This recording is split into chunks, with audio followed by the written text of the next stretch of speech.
motherfuckers. New format, new show, original show, Anime. That is the name of this show. I would hope so. That's been the title every single time.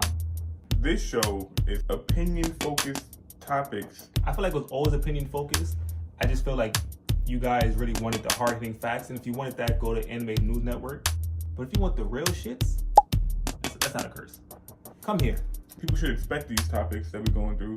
We talking solo leveling. Season 2. We talking DANDADAN. We talking Blue Lock. Season 2. And we talking Sakamoto days. Season 1, episode 1. If you a real one, that means you've seen episode 2 already. We here. I'm a real.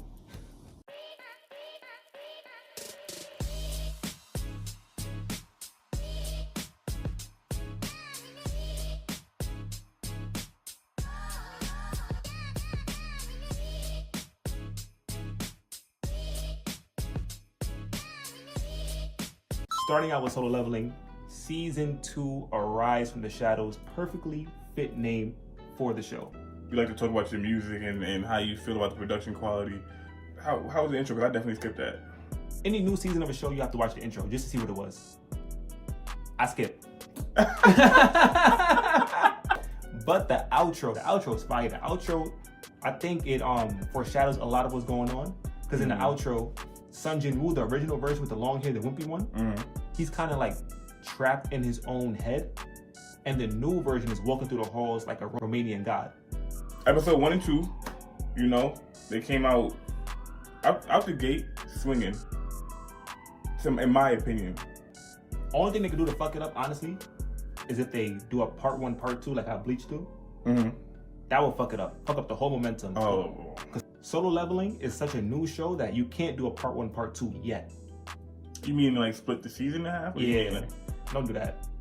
First 2 episodes, if you wasn't really paying attention, you might have missed some real great mechanics in the system that he's a part of. What you mean? Like I'm saying, with the whole, him being able to speak the language of the enemies, whatever the case may be, and regular people hearing it as gibberish, having a conversation with them, we hear kill humans in our head. That's what goes on in our head. That's sickening. And we don't hear that coming from you. So clearly, you may not be human. It's something real different going on with the boy. And I think that's also plays into the outro of him being like trapped in his own head. Of like, that's not really Sun Jin-woo. That's an embodiment or like a different persona that kind of encased Sun Jin-woo. If that's the case, writing, impeccable. This might be one of my picks for the first quarter of Anime of the Year. Here's my only hot take from that episode and from this show so far. If they go about this man saying, when he said Arise, I was like, oh, it's over, right? If his Arise is his Rasengan, how much is Arise gonna be implemented in the show? That's my question, and that's my only hiccup. So with all that being said, all in all, we love Solo Leveling. I love Solo Leveling. I do too. We can't wait to see what happens next week. Next up, we got I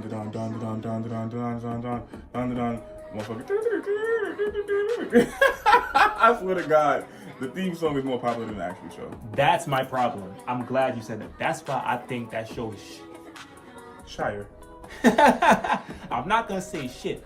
I think that show is more popular than what the actual content is. That's what kind of makes me draw back from it. It's a cool show to watch. It's a leisure show. If the show ends right now, we would think it's complete. No, he didn't get his other testicle yet. Once he get that, what's gonna happen?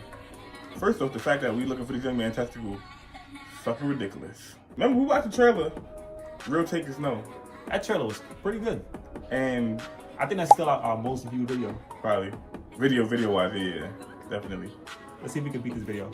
I promise you, bro, across socials, everybody's dancing to what's going on in the intro of the show, and everybody's cosplaying, but it's like the shit that's going on in the show is kind of crazy. A lot of anime, they do have like certain things that's like, if you're an anime watcher, you know it's like, that's a little crazy. I feel like this one is like, the plot is being so misdirected because of a theme song. I've never seen nothing like this. The idea of DANDADAN is fire. The fight between the spirit world and the alien world. That concept has never been done before, which I think is fire. It's a cool concept to even embark on. Okay, I agree with you there. It's not doing nothing. It's overhyped for me. What are you saying? I feel like if this came out before Undead Unluck, I may have leaned towards this story more. But at the end of the day, too, Undead Unluck, that story is much better. It's much more cohesive. There's a lot more things to wonder about, and character development is crazier. It is. In that show. I'll give you that. This show is very much so random thing here, random thing here, random thing here. And I think it is overhyped. It is a decent show to watch. I just think it's weird, bro. It's just the impact on the community itself. We can move past this too. The impact on the community itself has been so big, but the actual content of the show has been lackluster for me. That's my take. Let us know what you think down in the comment section below. What's your thoughts on DANDADAN? Do you want that season 2? You probably love DANDADAN. You probably love this guy too. I'm a lovable character. It's what they all been waiting for, ain't it? Goal! Listen, man. Blue Lock season 2 started off shaky, baby. Never in my heart. They said Never in my PNG heart. Lock. They was calling I heard about that after the fact. What's going on with that? They was calling it all types of names that wasn't anything but glorious. Why they said that for? What's up with y'all? I feel like they had like the same kind of thing going on in season 1 where they had like a lot of still frames like that. But I feel like when they was animating those flames, my number one go-to is my son Bachira when he awakens that monster. And the emotion and shit that you feel from how they utilize those, like everybody's unique color and like them activating their ego. Yeah. Like that was done to perfection emotionally in Really season was. 1. I feel like it was like a little lackluster towards the passion. It wasn't executed how people would have wanted it. I'm not sure, maybe if less episodes would have did the But trick. who's people? I feel like people gonna hate. Here's the thing, right? If you watch anime for real, that means you watch sports anime. If you watch sports anime, that means you watch any one of these animes. Then you know doing a sports anime is very hard to do, a good one. If you do something that's high-paced as soccer, there's gonna be a lot of still from trying to figure out what I'm gonna do next. Blue Lock is definitely something that I'm always tuned into and tuned with.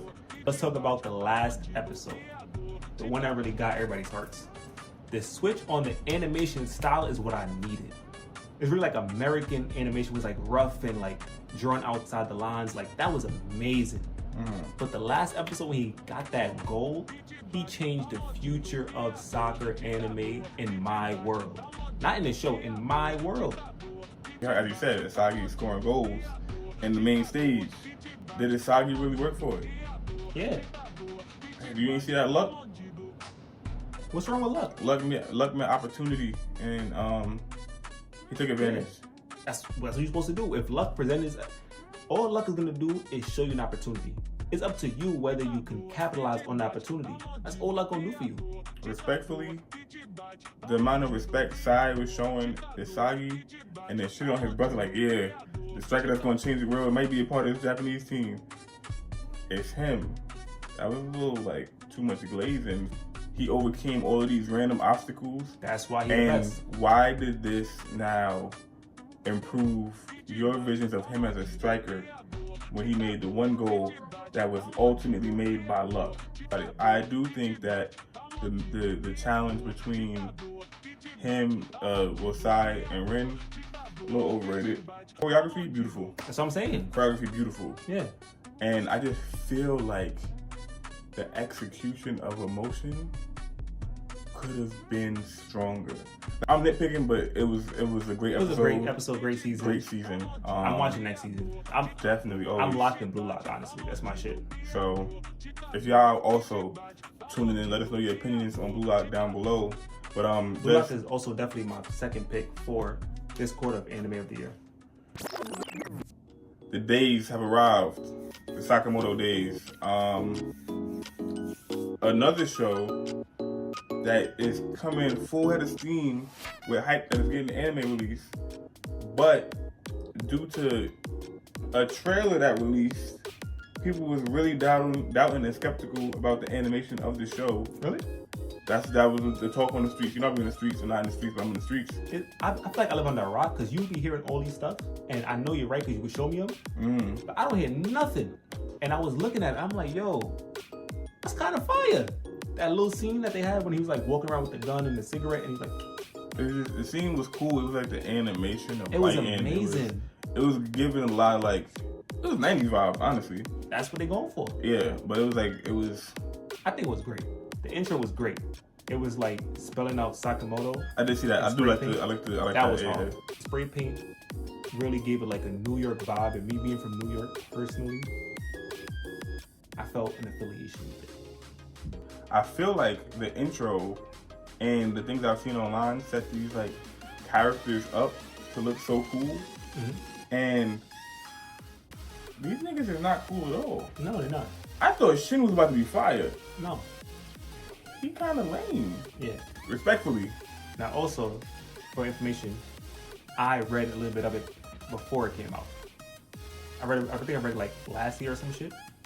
And when I seen Shin was clairvoyant, I said, oh, this is trash. It's not a bad show. It's just like you're not watching it for like real content entertainment. You're watching just purely entertainment. Purely is on.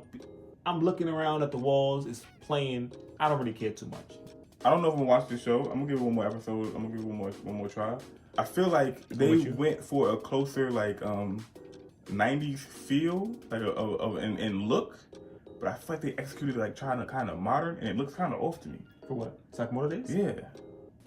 When he said on the phone, "Get off my dick." Why did everybody just so happen to just be in the dub version of the show instead of switching it over to the sub version like normal? Because Netflix automatically put it in dub. Realistically, Sakamoto Days isn't a good enough show. Realistically, holy shit. Sakamoto Days isn't a in-depth enough show to warrant subtitles.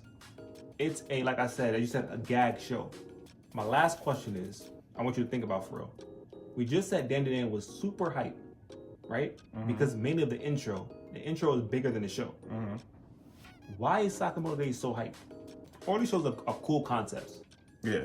All we're talking about is solely the execution of these concepts. Will you guys be continuing with Sakamoto Days, or as Dan said, is Sakamoto Days numbered? But yeah, the take is anime intake. We first episode of the year. We're dropping now. We dropping heat. Drop them likes too. Just know, guys, we love your support. We love you. That's it. It's our takes. What's yours? And with that, I'm out of here, man. Another episode of Anime Intake. You know what to do. Next week, episode 2. We dropping. Take off!